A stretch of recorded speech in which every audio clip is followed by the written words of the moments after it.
संबंधित आरोपीला ताब्यात घेतलेला आहे पुणे पोलिसांनी। जी इन्फॉर्मेशन मिळालेली होती त्याच्यावरती वर्कआउट करून त्याला त्याच्या गावातूनच ताब्यात घेतलेला आहे। बाकी डिटेल माहिती माननीय आयुक्त सर प्रेस कॉन्फरन्समध्ये देतील। आरोपी ताब्यात आहे। पुढची माहिती तुम्हाला स्वारगेट पोलीस स्टेशन जिथे इन्व्हेस्टिगेशन चालू आहे त्या ठिकाणी मिळेल। सरेंडर केले की अटक केली काय होते?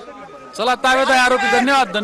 आरोपी ताब्यात आहे, कस्टडीमध्ये घेतलेलं आहे। पुढचे इन्व्हेस्टिगेशन जे ते स्वारगेट पोलीस स्टेशन या ठिकाणी चालू राहील। इन्व्हेस्टिगेटिंग ऑफिसर जे आहेत ते पुढच्या गोष्टी करतील। नेमकं सांगा ना काय झालं? ताब्यात आहे, पुढची प्रक्रिया जी ती चालू राहील। त्याच्यानुसार तुम्हाला माहिती मिळेल। इतर काही माहिती आता देता येणार नाही।